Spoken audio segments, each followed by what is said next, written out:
ಏನು ನನ್ನ ಹೊಲ ಗುತ್ತಿಗೆ ನೌಕರರಿಗೆ ಆಗ್ತಕ್ಕಂಥ ತೊಂದರೆ ಏನಿವತ್ತು ಗುತ್ತಿಗೆ ನೌಕರರ ಹಿಡಿತದಲ್ಲಿ ಇರ್ತಕ್ಕಂಥ ಕೆಲವೇ ಬಂಡವಾಳಶಾಹಿ ಕಡೆಯಲ್ಲಿ ಗುತ್ತಿಗೆ ನೌಕರರಿದ್ದಾರೆ.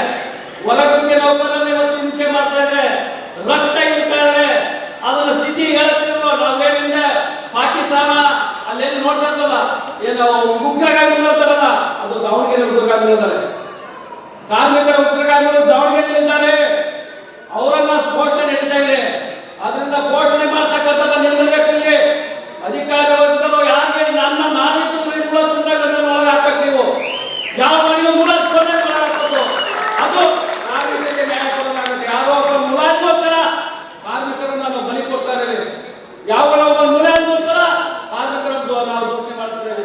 ಇವತ್ತು ಕಾರ್ಮಿಕರ ಹಿತವನ್ನು ಕಾಪಾಡ್ತಕ್ಕಂಥ ನಾವೇ ಅವರನ್ನು ರಕ್ತ ಇದ್ದೀವಿ. ಎಲ್ಲಿ ಬರ್ತದೆ ಸ್ವಾಮಿ? ಅದರಿಂದ ನಿಮ್ಮ ಕೈ ಮುಗಿದು ದಾರಿ ನಿಂತ್ಕೊಳ್ತಾನೆ. ಹೊಲಗುತ್ತಿಗೆ ನೌಕರರ ಏನು ಬೇಡಿಕೆ ಇದೆಯಲ್ಲ, ಅದನ್ನು ನೀವು ಅವತ್ತೇ ನಮಗೆ ಅಸೆಂಬ್ಲಿಯಲ್ಲಿ ಹೇಳಿದಿರಿ. ಅದನ್ನು ನಾನು ಮಾಡೇ ಮಾಡ್ತೀನಿ ಅಂತಕ್ಕಂಥದ್ದು. ಈಗಾಗಲೇ ನೀವು ಬೀದರ್ನಲ್ಲಿ ಅದು ಯಶಸ್ವಿಗೊಳಿಸಿದ್ರಿ. ಏನು ಹೊಲಗುತ್ತಿಗೆ ನೌಕರಿಗೆ ಏನು ಇವತ್ತು 17, 18, 21 ಸಾವಿರ ರೂಪಾಯಿ ಸಂಬಳ ಇದೆಯಲ್ಲ, ಆ 21 ಸಾವಿರ ರೂಪಾಯಿ ಸಂಬಳದಲ್ಲಿ ಕೈಯ ಬರದೆ 650 ಸಾವಿರ ನೌಕರಿಗೆ ಅವ್ರು ದುಡಿದು ಬದಲು ಅವ್ರ ಕೈ ಕೊಟ್ಕೊಡ್ಬೇಕು. ಎಲ್ಲ ದುಡಿದನ್ನ ಅವ್ರ ಕೈ ಕೊಟ್ಕೊಡ್ಬೇಕು. ಅಂತ ಸ್ಥಿತಿ ನಿರ್ಮಾಣ ಆಗೈತೆ. ಅದನ್ನ ನೀವು ಬದಲಾವಣೆ ಮಾಡಬೇಕು. ನಮ್ಮ ಜಿಲ್ಲಾಧಿಕಾರಿಗಳಿರ್ತಕ್ಕಂಥ ಗಂಗಾಧರ ಸ್ವಾಮಿಯವರು ಸಹ ಈಗಾಗಲೇ ಒಂದು ಸೊಸೈಟಿಯನ್ನ ನೇಮಕ ಮಾಡಲಿಕ್ಕೆ ಪ್ರೋಸೆಸ್ ಸ್ಟಾರ್ಟ್ ಆಗಿದೆ. ಅದಕ್ಕೆ ನಾನು ವಿನಂತಿ ಮಾಡ್ಕೊಳ್ತೇನೆ. ನಾನು ಮಾನ್ಯ ಜಿಲ್ಲಾಧಿಕಾರಿ ವಿನಂತಿ ಮಾಡ್ಕೊಳ್ತೇನೆ. ಎಲ್ಲ ಇಲಾಖೆ ಅದು ನನಗೆ ಮೊದಲನೇ ಯೂನಿವರ್ಸಿಟಿಯನ್ನ ಮೊದಲು ತಗೋಬೇಕು. ಯೂನಿವರ್ಸಿಟಿಯಲ್ಲಿ ಇರ್ತಕ್ಕಂಥ ಕಾರ್ಮಿಕರ ರಕ್ತ ಇರ್ತಕ್ಕಂಥದ್ದು ವ್ಯವಸ್ಥೆ ನೋಡಿದ್ರೆ ಬಹಳ ಅನ್ಯಾಯ ಆಗುತ್ತೆ. ಅದೇ ರೀತಿ ನಮ್ಮ ಭದ್ರಾ ಚಾನಲ್ ಇರ್ತಕ್ಕಂಥ ಹೊರಗುತ್ತಿ ನೌಕರ ಚಾನಲ್ ಅವರು ಬಹಳ ಸಮಸ್ಯೆ, ಹಾಸ್ಪಿಟಲ್ ಇರ್ತಕ್ಕಂಥ ನೌಕರ ಸಮಸ್ಯೆ ಬಹಳ ಇದೆ. ಅದು ವಿಶೇಷವಾಗಿ ಪೌರ ಕಾರ್ಮಿಕರ ಅಗಲುಗಡೆ ಆಗ್ತಾ ಇದೆ. ಆ ಪೌರ ಕಾರ್ಮಿಕ ಅಗಲುಗಡೆ ನಿಲ್ಲಿಸ್ತಕ್ಕಂಥ ಕೆಲಸ ನಮ್ಮ ಗಂಗಾಧರ ಸ್ವಾಮಿ ನಮ್ಮ ಸಂತೋಷನ ನಿಲ್ಲಿಸಬೇಕು ಅಂತಕ್ಕಂಥ ನಾನು ಮನವಿ. ಯಾಕಂದ್ರೆ ನಾನು ಒಬ್ಬ ಪೌರ ಕಾರ್ಮಿಕರ ಮಗ, ನನಗೆ ಅನುಭವ ಗೊತ್ತಿದೆ.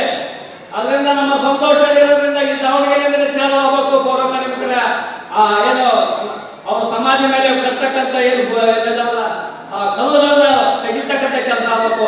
ಇಲ್ಲಿ ಪೌರ ಕಾರ್ಮಿಕರನ್ನ ದಿನನಿತ್ಯ ಶೋಷಣೆ ಮಾಡ್ತಾ ಇದ್ದಾರೆ. ಆ ಶೋಷಣೆಯನ್ನ ತಡೆಗಟ್ಟತಕ್ಕಂಥ ಕೆಲಸ ಆಗಬೇಕು. ಸೊಸೈಟಿ ಉದ್ಘಾಟನೆ ಮಾಡಿ ಅವರು ನೇರ ಪಾವತಿ ಆಗ್ತಕ್ಕಂಥ ಕೆಲಸ ಆಗಬೇಕು. ಇದು ಏನಾದ್ರು ಮಾಡಿದ ಶ್ರೇಯಸ್ಸು ಅದು ನಮ್ಮ ಸಂತೋಷ ಸೇರ್ತಕ್ಕಂಥ ಮಾತನ್ನ ಹೇಳಬೇಕು. ನಾನು ಅವತ್ತು ವಿಧಾನಸೌಧದಲ್ಲಿ ಒಂದೇ ಒಂದು ಮಾತು ಕೇಳಿದ್ಕೆ ನಿನಗೆ ನಾನು ಮಾಡಿಕೊಡ್ತೀನಪ್ಪ, ನನಗೆ ಗೊತ್ತಾಗತ್ತೆ ಕಲಿಸಿದ್ರು. ನನಗೆ ಎಲ್ಲಿ ಹೊಲ ಗುತ್ತಿಗೆ ನೌಕರರನ್ನ ನೇರವಾಗಿ ಅವರು ಸಂಬಳ ಕೊಡೋದು ಯಾವತ್ತು ಬರುತ್ತೋ ಅವತ್ತು ನಮ್ಮ ಕಾರ್ಮಿಕರಿಗೆ ಸ್ವಾತಂತ್ರ್ಯ ಸಿಕ್ಕಿದೆ ಅಂತಕ್ಕಂಥದ್ದು ನನಗೆ ನಾವು ಹೇಳಬೇಕು. ಎಲ್ಲಿ ಅಲ್ಲಿವರೆಗೆ ನಾವು ಗುತ್ತಿಗೆದಾರನ್ನ ಒಬ್ಬ ಕಾಂಟ್ರಾಕ್ಟರ್ ಕೈ ಕೊಟ್ಟ ನಮಗೆ ನಾವು ನೌಕರಿ ಸಿಗಲ್ಲ. ನಾವು ಬರೀ 15 ಸಾವಿರ ಸಂಬಳ ಕೊಡಲಿ ಜೀವನ ಮಾಡ್ತಾರೆ. ನಮ್ಗೆ 50 ಸಾವಿರ, 60 ಸಾವಿರ, 70 ಸಾವಿರ ಸಂಬಳ ಬೇಕಾಗಿಲ್ಲ. ಕೊಡ್ತಕ್ಕಂಥ 21 ಸಾವಿರ ರೂಪಾಯಿ ನೇರವಾಗಿ ಅವ್ರಿಗೆ ಅಕೌಂಟ್ ಬಿತ್ತಂದ್ರೆ ಅವ್ರ ಹೆಣ್ಣು ಮಕ್ಕಳು ಎಲ್ಲಿ ಸಾಲ ಮಾಡಿದಾಗ ನೋಡ್ರಿ. ನಿಮ್ಗೊಂದು ಉದಾಹರಣೆ ನಾನು ಸಂತೋಷಣ. ಇವತ್ತು ಏನಾಗಿದೆ ಅಂದ್ರೆ ಕಾರ್ಮಿಕರು ಹೆಂಗಂದ್ರೆ ಒಬ್ಬ ಕಾರ್ಮಿಕರಿಗೆ ಪರ್ಮಿಟ್ ಮಾಡ್ಕೊಳಕ್ಕೆ 2 ಲಕ್ಷ ಕೊಡೋ ಆ ವ್ಯಕ್ತಿ ಪರ್ಮಿಟ್ ಮಾಡ್ಕೊಳಕ್ಕೆ ದುಡ್ಡು ಇಲ್ಲ ಅಂದ್ರೆ ಯಾರೋ ಗುತ್ತಿಗೆದಾರ ಕಡೆಗೆ ಗುತ್ತಿಗೆದಾರ ಏನ್ ಹೇಳ್ತಾನಂದ್ರೆ ನಿನ್ನ 2 ಲಕ್ಷ ರೂಪಾಯಿ ಇಲ್ಲ ಅಂದ್ರೆ ಈ ತಿಂಗಳ 600 ರೂಪಾಯಿ ಬಡ್ಡಿ ಕಟ್ಟು. ಈ ಕಟ್ತಾ ಇದ್ರೆ ದಾವಣಗೆರೆಯಲ್ಲಿ ತಿಂಗಳ 600 ರೂಪಾಯಿ ಬಡ್ಡಿ ಕಟ್ತಾರೆ. 2 ಸಾವಿರ ರೂಪಾಯಿ 2 ಲಕ್ಷ ಕೊಡಕ್ ಆಗ್ತಾ ಇಲ್ಲ. ಅವ್ನು 2 ಸಾವಿರ ಕೊಡಕ್ ಆಗ್ತಾ ಇಲ್ಲ, 2 ಲಕ್ಷ ಕೊಡಕ್ ಆಗ್ತಾ ಇಲ್ಲ ಅವ್ನಿಗೆ. ಆದ್ರೆ 2 ಸಾವಿರ ರೂಪಾಯಿ 2 ಲಕ್ಷ ಬಡ್ಡಿ ಕಟ್ತಾರೆ ಅವ್ನಿಗೆ. ನೀನು ದುಡ್ಡು ಕೊಟ್ಟಲ್ಲಪ್ಪ 2 ಸಾವಿರ ರೂಪಾಯಿ 2 ಲಕ್ಷ ನಿನ್ಗೆ ಸಾಲ ಬರ್ಕೊಂಡಾನೆ, 2 ಲಕ್ಷ ರೂಪಾಯಿ ಸಾಲ ಬರ್ಕೊಂಡ ನಿಂದು. ಆದ್ರೆ ತಿಂಗಳ ನೀನು 600 ರೂಪಾಯಿ ಬಡ್ಡಿ 3 ರೂಪಾಯಿ ಇದು ನಡೀತಾ ಇದೆ. ಈ ರೀತಿ ಶೋಷಣೆ ಆಗ್ತಕ್ಕಂಥ ಕಾರ್ಮಿಕರಿಗೆ ದಯಮಾಡಿ ನಿಲ್ಲಿಸ್ಬೇಕು. ನಿಮ್ಮಲ್ಲಿ ಕೈ ಮುಗಿದು ಕಾಲಿ ಬಿದ್ದುಕೊಡ್ತಾನೆ. ನನಗೆ ಅದು ಯಾವತ್ತಾದ್ರೂ ಸಿಕ್ತದೋ ಅವತ್ತು ನಾನು ಶಾಸಕನಾಗಿ ಹೋರಾಟ ಮಾಡಿರ್ತೀನಿ. ನನಗೆ ಸಂತೋಷ ಆಗುತ್ತೆ.